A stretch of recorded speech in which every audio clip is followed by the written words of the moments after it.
kemana.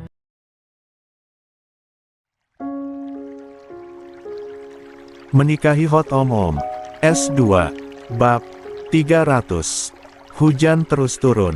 Lapangan benar-benar kosong sekarang. Pramadana menunduk sedikit, menatap Laivia tepat di matanya. Kamu nggak berubah pikiran bersedia jadi istriku, kan?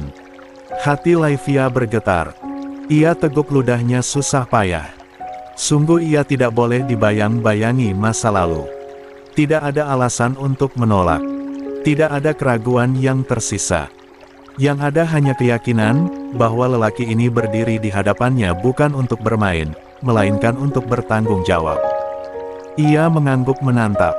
Aku bersedia, Mas, ucapnya pelan tapi pasti. Nikahi aku secepatnya. Senyum Pramadana pecah. Dadanya terasa penuh. Tanpa berpikir panjang, ia menunduk, mempertemukan bibirnya dengan bibir Laivia. Ciuman itu lembut, tapi syarat janji.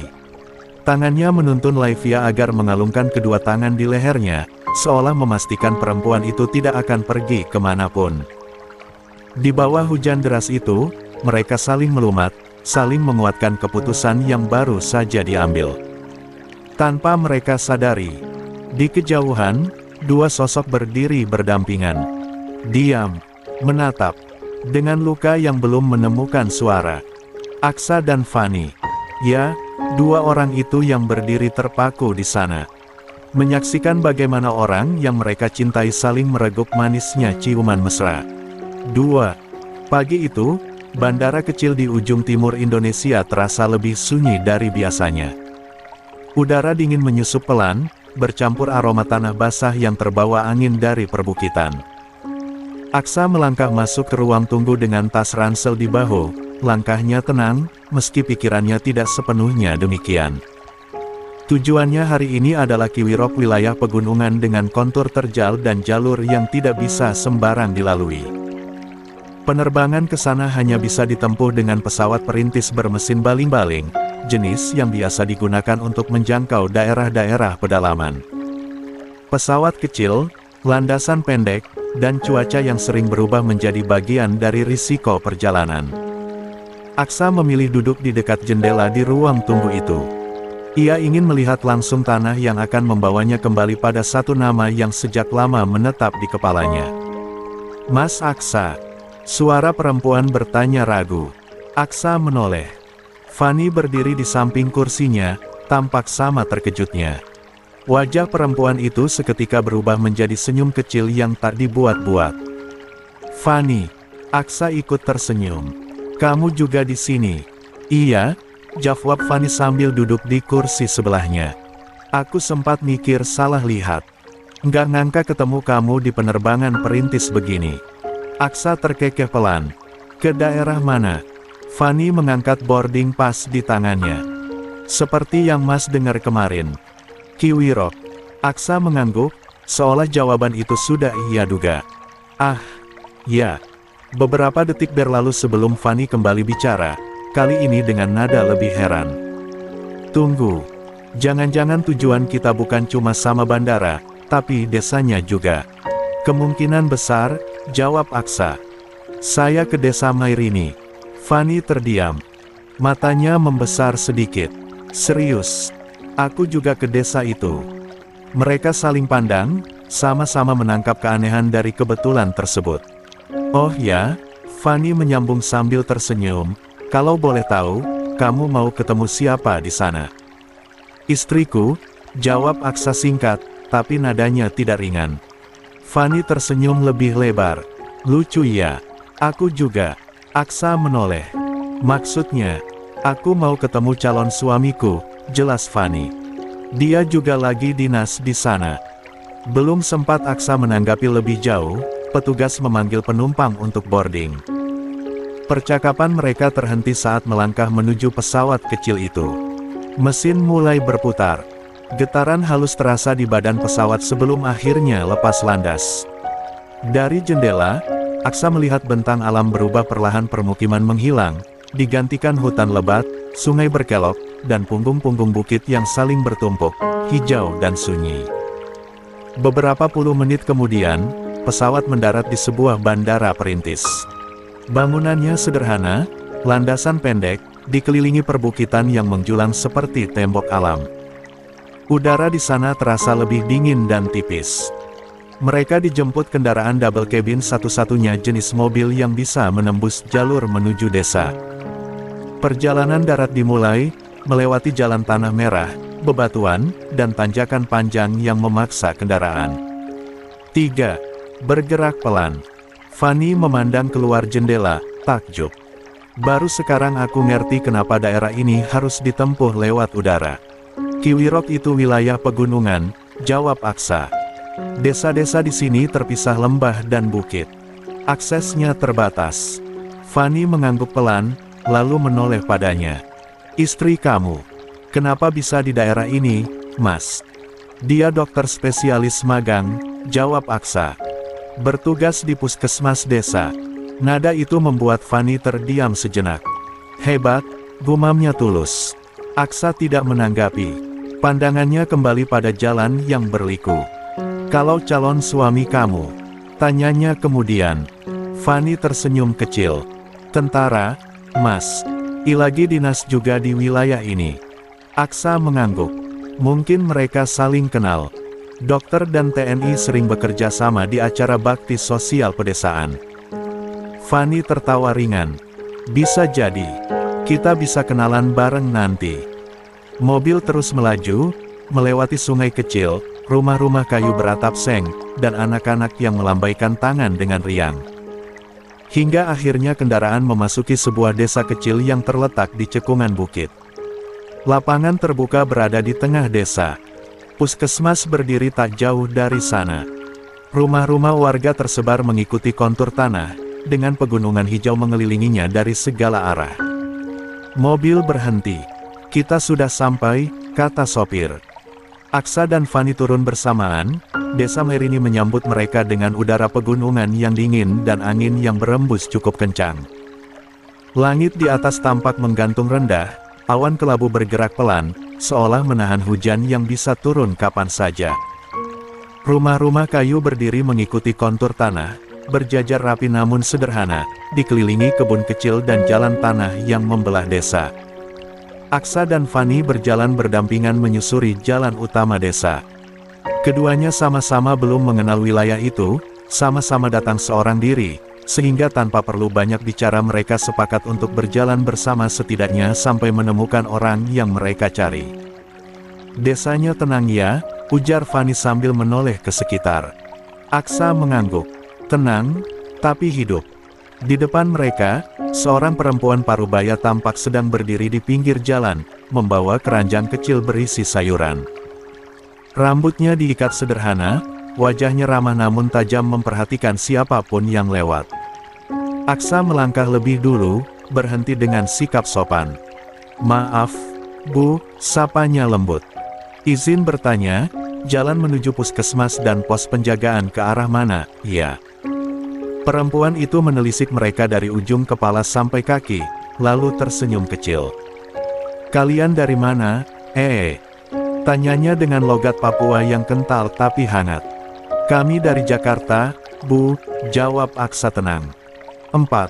Oh, jauh sekali, ucap perempuan itu sambil mengangguk-angguk. Pantes muka baru.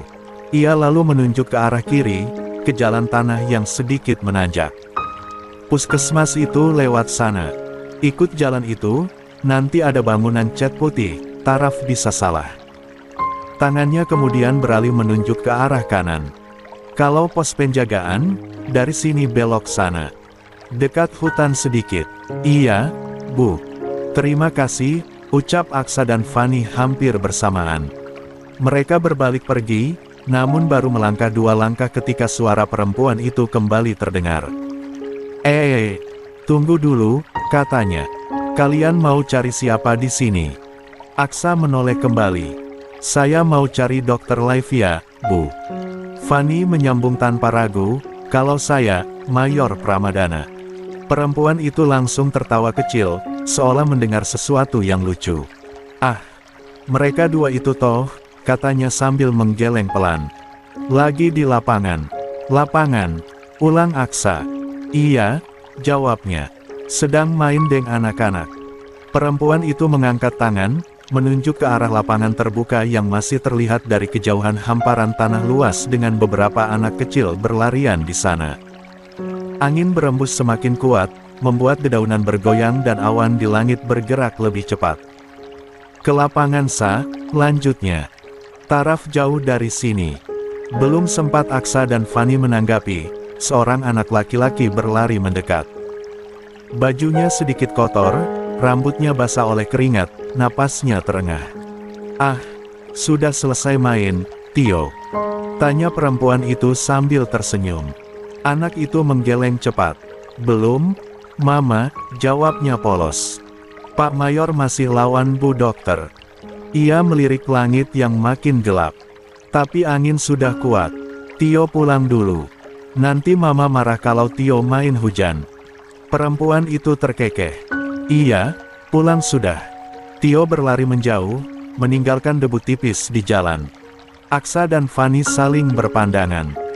Tidak perlu kata-kata, cukup satu tatapan yang sama-sama dipenuhi rasa penasaran. "Kalau begitu, Bu," ucap Fanny sopan, "kami ke lapangan dulu."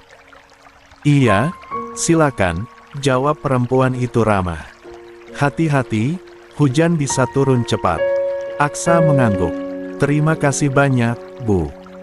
Mereka melangkah pergi ke arah lapangan, angin pegunungan menyapu wajah mereka, membawa suara tawa anak-anak yang terdengar semakin jelas, tanpa mereka tahu, apa yang akan mereka lihat sebentar lagi akan mengubah lebih dari sekadar perjalanan hari itu. 5. Aksa dan Fanny belum sampai benar-benar di tepi lapangan ketika hujan turun. Awalnya hanya angin yang menguat menderu dari arah bukit, membawa aroma tanah basah.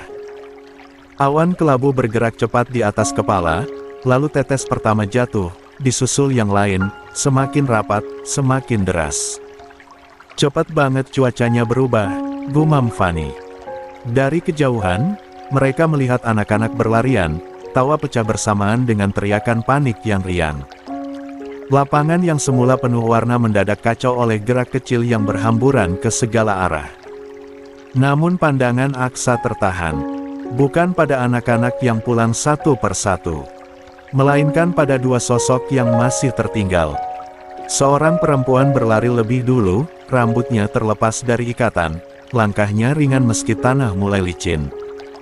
Di belakangnya, seorang pria menyusul, langkahnya panjang dan mantap, seolah hujan tidak berarti apa-apa. "Laivia," Aksa berbisik tanpa sadar. Fanny juga berhenti melangkah. Tatapannya tertuju pada satu arah yang sama dengan Aksa. "Mas Pramadana," ucapnya lirih. Hujan makin deras.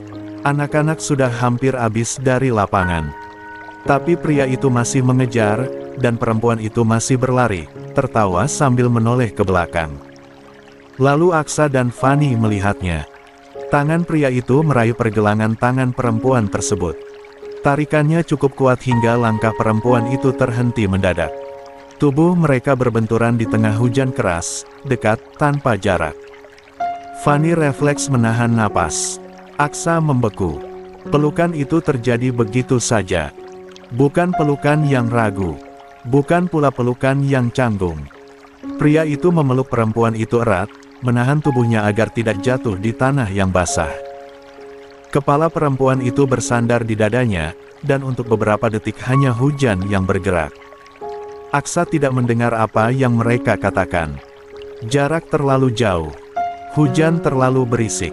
Namun ia melihat segalanya dengan jelas. Cara pria itu menunduk. Cara perempuan itu menatap balik. Cara tangan pria itu mengencang di punggung perempuan tersebut, seolah dunia di sekitarnya sudah tidak ada. Fanny meraih lengan Aksa tanpa sadar. "Mas." Suaranya nyaris tak terdengar. Apa perempuan itu? Lalu, ciuman itu terjadi. 6. Tidak terburu-buru. Tidak tersembunyi.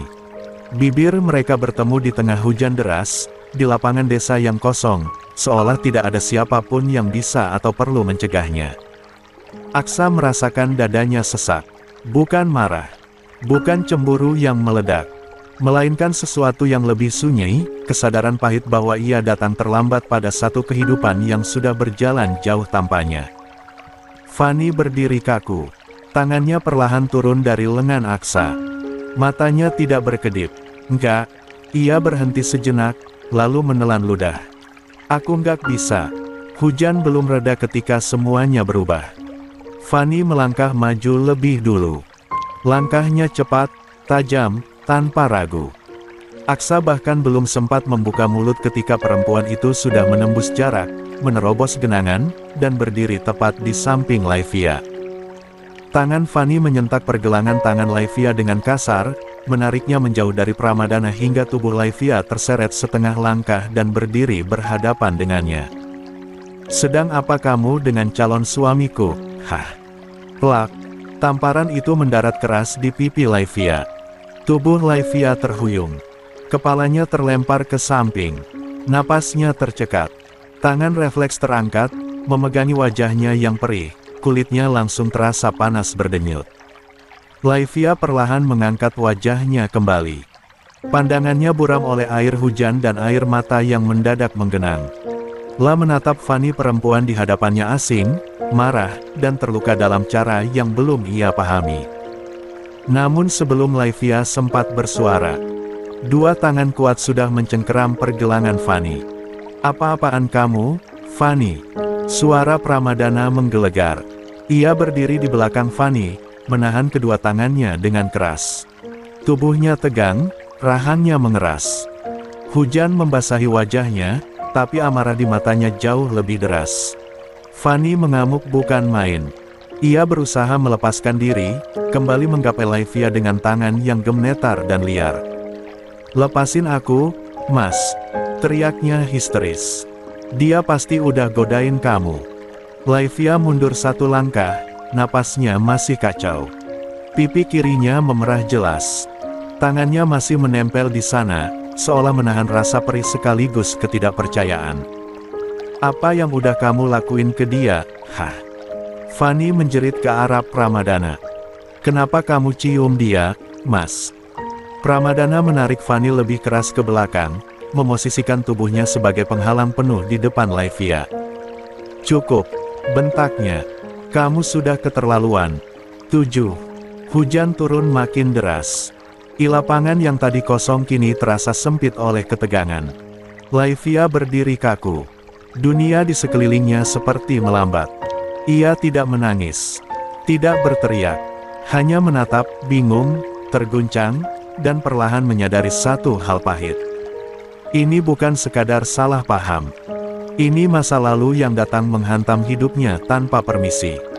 Pramadana menoleh ke belakang, memastikan Laivia aman, lalu kembali menatap Fanny dengan sorot mata dingin yang jarang ia tunjukkan. Jaga ucapan kamu, katanya rendah, menekan. Dan jaga tangan kamu. Kamu tidak berhak menyentuh dia. Fanny terengah, dadanya naik turun, air mata bercampur hujan mengalir di pipinya. Aku harus kasih pelajaran ke dia, Mas. Aku harus kasih tahu dia kalau kamu itu milik aku, katanya masih menggebu penuh klaim. Kalimat itu membuat udara terasa lebih berat. Dan di kejauhan, Aksa berdiri diam, menyaksikan semuanya runtuh dengan cara yang tidak pernah ia bayangkan. Di sisi lain, Fanny semakin menggila. Lepasin, Mas. Lepasin aku. Teriaknya nyaring, tubuhnya meronta liar di tengah hujan yang tak kunjung reda. Aku mau kasih pelajaran ke dia karena udah goda kamu. Pada satu momentum singkat saat pijakan Pramadana tergelincir di tanah licin, cengkeraman itu terlepas. Fanny tidak menyia-nyiakan sedetik pun. La berbalik, berlari, kembali mengejar Laivia yang masih berdiri di tempatnya, tubuhnya kaku oleh kebingungan yang belum sempat ia pahami. Dunia terasa terlalu cepat baginya. Teriakan, hujan, dan amarah datang bersamaan tanpa jeda. Cewek murahan, teriaknya ke arah Laivia. Perempuan kayak kamu memang paling pinter bikin laki-laki jatuh. Laivia, Pramadana berteriak, suaranya tertelan deru hujan. Ia berusaha bangkit dari posisinya. Tangan Fanny terangkat tinggi, siap menghantam. Namun sebelum telapak itu sempat menyentuh wajah Laivia, Sebuah tangan lain menangkapnya. Kuat, tegas, tidak ragu. Gerakan itu begitu cepat hingga Fanny terhenti mendadak. Tubuhnya tersentak. Matanya membelalak, tak percaya. Semua orang menoleh. Termasuk Laivia. Termasuk Pramadana. Dan di sana, berdiri tepat di antara Fanny dan Laivia, Aksa menggenggam pergelangan tangan Fanny dengan sorot mata dingin yang tak pernah ia tunjukkan sebelumnya. Hujan tetap turun. Angin tetap menderu. 8. Namun suara Aksa terdengar jelas. Rendah. Dalam. Menghentikan segalanya. Jangan sentuh istri saya, Fanny. Kalimat itu jatuh seperti palu. Tidak keras. Tidak berteriak. Tapi cukup untuk membuat udara di lapangan seolah berhenti bergerak. Laivia membeku. Pramadana menegang. Fanny menatap Aksa dengan mata membesar, napasnya tersengal, seolah baru saja dipaksa menelan kenyataan yang paling ia hindari. Istri. Suaranya pecah. Mas, kamu bilang apa? Aksa tidak mengalihkan pandangan. Genggamannya tidak mengendur. Istri saya, ulangnya, lebih tegas. Dan kamu tidak punya hak menyentuh dia. Hujan terus mengguyur, membasahi wajah-wajah yang kini dipenuhi keterkejutan. Di detik itu, bukan hanya amarah yang runtuh melainkan sebuah pengakuan yang datang terlambat, di tempat yang salah, dan pada perempuan yang sudah berjalan jauh tanpa dirinya. 9. Sesaat, Laivia menatap Aksa. Dadanya seperti diremas keras. Apa yang baru saja lelaki itu ucapkan? Istri. Kata itu menggema di kepalanya, absurd, mustahil. Seolah ia sedang berdiri di tengah mimpi buruk yang tak ia pahami ujung pangkalnya. Aksa, suaminya. Sejak kapan? Dalam kondisi apa? Atau ini hanya kekeliruan yang terlontar di tengah kekacauan? Pandangan Laivia lalu bergeser pada Pramadana. Tatapan kosong, retak, penuh luka yang tak sempat disaring. Di kepalanya, satu pikiran menyusup pahit. Bagaimana semua lelaki bisa menyakitinya dengan cara yang sama di waktu yang berbeda? Jadi, Pramadana juga sudah punya pasangan. Bahkan calon istri. 3 orang itu tenggelam dalam pikirannya masing-masing. Kecuali Fanny.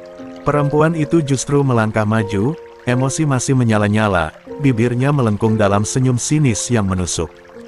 Oh, ucapnya pelan, penuh ejekan. Jadi ini istri Mas Aksa. Ia berdecak, menatap Laivia dari ujung rambut sampai kaki. Istrimu jauh-jauh ke sini ternyata cuma buat selingkuh, Mas. Menggoda calon suami aku. Laivia tetap diam. Tidak membela diri. Tidak menangis. Tidak menyangkal. Diamnya justru seperti tamparan paling keras. Pramadana juga diam. Bukan karena ragu melainkan karena ia tidak mempercayai satu pun tuduhan itu.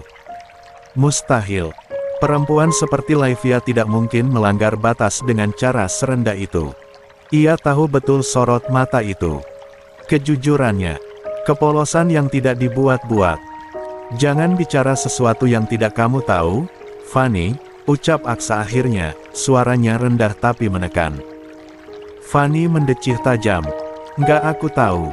Ulangnya, tertawa pendek. Keramahannya tadi menguap entah kemana. Semua jelas terjadi di depan mata kepala kita, Mas. Istri kanmu dan calon suami aku. Mereka ciuman. Mereka pelukan. Tangannya terangkat, menunjuk ke arah mereka berdua. Apalagi yang gak aku pahami, bagian mana yang tidak aku mengerti. Kalimat itu jatuh seperti vonis. Dan di detik itulah, Laivia akhirnya bergerak. Lah menatap Pramadana, tatapan yang kali ini berubah. Sinis. Patah. Senyum tipis terbit di bibirnya, senyum yang lebih menyerupai luka yang tak lagi disembunyikan. 10. Lalu ia menoleh ke Aksa. Tatapan itu lebih gelap, lebih dingin, penuh kekecewaan yang bahkan tidak sempat diucapkan. Tanpa sepatah kata pun, perempuan itu mengambil langkah mundur. Berbalik. Dan berlari. Laivia. 2 suara itu terdengar bersamaan. Pramadana dan Aksa meneriakkan namanya di tengah hujan yang kembali menggila, namun tubuh Laivia sudah menjauh, membawa semua pertanyaan, rasa sakit, dan kehancuran itu sendirian. Hujan yang tadi terasa menyenangkan berubah seperti ribuan jarum ketika ia berlari. Tanah licin, napasnya kacau. Dadanya terasa sesak, bukan hanya karena udara dingin, tapi karena pikirannya seperti dipaksa menelan terlalu banyak kebenaran sekaligus, kebenaran yang bahkan belum sempat ia pahami. Istri, kata itu terus berdentam di kepalanya. Istri siapa?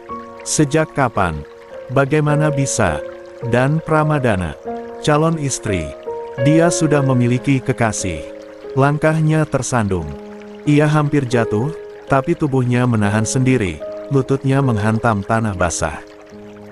Nyeri menjalar, namun tidak sebanding dengan sakit yang menekan dadanya. Jadi selama ini, apa? Dia selama ini dianggap apa? Air mata akhirnya jatuh, bercampur hujan. Bukan isak keras. Bukan tangis dramatis. Hanya napas yang bergetar, dada yang naik turun tak beraturan. Lah teringat tatapan Pramadana. Kosong. Terluka. Diam. Dan itu yang paling menyakitkan.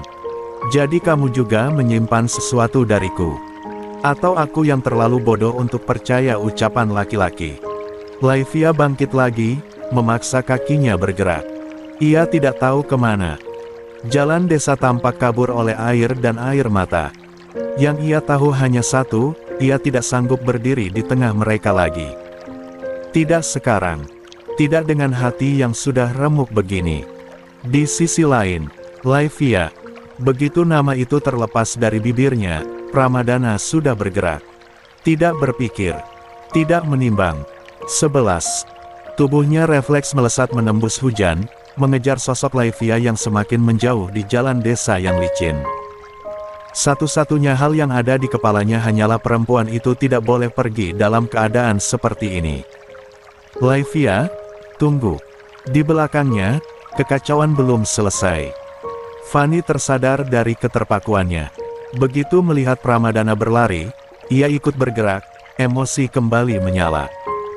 Mas, tunggu. Teriaknya sambil melangkah mengejar. Namun sebelum ia sempat berlari lebih jauh, sebuah tangan menahan lengannya dari samping. Mas Aksa, serunya kaget. Aksa berdiri di sana, wajahnya pucat, rahangnya mengeras. Tangannya mencengkeram pergelangan Fanny dengan kuat, bukan kasar, tapi cukup untuk menghentikannya. Berhenti, ucapnya singkat. Apa-apaan kamu? Lepasin aku. Fanny meronta. Aku belum selesai. Aksa tidak melepas. Tatapannya tajam, fokus, seolah seluruh energinya ia pakai untuk satu hal, mencegah keadaan menjadi lebih buruk. Kamu sudah cukup, katanya lebih rendah, lebih dalam. Kamu hanya akan buat semuanya jadi lebih rumit. Aku nggak peduli. Fanny berteriak, air matanya bercampur hujan. Dan kamu, Mas, kenapa kamu biarin istri kamu dikejar laki-laki lain? Kamu itu suami macam apa? Hah? Bukan sekarang, potong Aksa tegas. Eldan, bukan dengan cara ini. Aksa tahu, hal ini akan bisa terjadi. Untuk itu, begitu tahu Laivia pindah ke luar kota, ia tidak bisa membiarkan semua rahasia itu tertutup lebih lama. Ini yang dia takutkan. Laivia yang merasa terpuruk, menemukan obatnya pada orang lain. Dan semua ketakutannya terjadi. Fanny terengah-engah, tubuhnya gemetar. Ia menoleh ke arah Pramadana yang kini hampir menghilang di balik hujan, lalu kembali ke Aksa dengan tatapan penuh frustrasi dan sakit. Sementara itu, Pramadana terus berlari, tidak menoleh, tidak tahu, dan tidak peduli apa yang terjadi di belakangnya. Baginya, dunia saat ini hanya menyisakan satu arah. Ke arah Laivia. Pramadana akhirnya berhasil menangkap lengan Laivia. Tarikannya cukup kuat hingga tubuh Laivia berbalik mendadak dan menabrak dada bidangnya. Napas mereka sama-sama tersentak. Hujan masih turun, membasahi rambut dan wajah, tapi detik itu terasa sunyi seolah dunia menahan napas. Tatapan mereka bertabrakan. Wajah Laivia datar. Kosong. Namun Pramadana tidak luput melihatnya, mata indah itu merah, berkilat oleh sesuatu yang bukan sekadar hujan. Lepas, ucap Laivia dingin. Pramadana tidak menuruti. Tangannya justru merengkuh tubuh Laivia lebih erat, seolah takut gadis itu akan kembali lepas dan menghilang. Enggak, Liv, katanya rendah tapi tegas. Kamu harus dengar penjelasanku. 12. Laivia menggeleng pelan, senyum tipis yang pahit kembali tersungging di bibirnya. Kamu harus berpikir ulang untuk menikahi aku, Mas, ucapnya lirih namun menusuk. Yang dikatakan kekasihmu itu benar. Aku memang murahan, dan aku juga akan. Enggak, Pramadana memotongnya tanpa ragu. Aku enggak akan berpikir ulang untuk apapun, katanya, sorot matanya lurus, tidak goyah. Kita memang belum lama saling kenal. Tapi aku nggak pernah sekeras ini mantap pada suatu hubungan. La berhenti sejenak, menatap Laivia lebih dalam, seolah menimbang kata berikutnya dengan hati-hati. Kecuali, lanjutnya pelan, tapi berat, apa yang aku dengar tentangmu tadi. Benar, malam turun pelan di desa itu. Hujan sudah mereda, menyisakan tanah basah dan udara dingin yang menggigit. Di rumah tinggal Pramadana, bangunan sederhana berdinding kayu dengan lampu menyala terang, dua lelaki duduk saling berhadapan. Aksa di satu sisi, Pramadana di sisi lain. Tidak ada senyum, tidak ada basa-basi. Setelah pembicaraan serius dan panjang itu, setelah semua fakta-faktanya terbuka, hanya dua cangkir kopi yang sudah dingin yang kini tergeletak di meja kayu di antara mereka. Suasana terasa makin berat, mencekam, seolah setiap tarikan napas mengandung sesuatu yang belum selesai. Pada akhirnya, setelah hening panjang itu, Pramadana yang pertama memecah kebisuan. Saya sudah jatuh cinta terlalu berat pada dia, Bung Aksa, ucap lelaki itu tenang. Dan saya tidak bisa mundur begitu saja.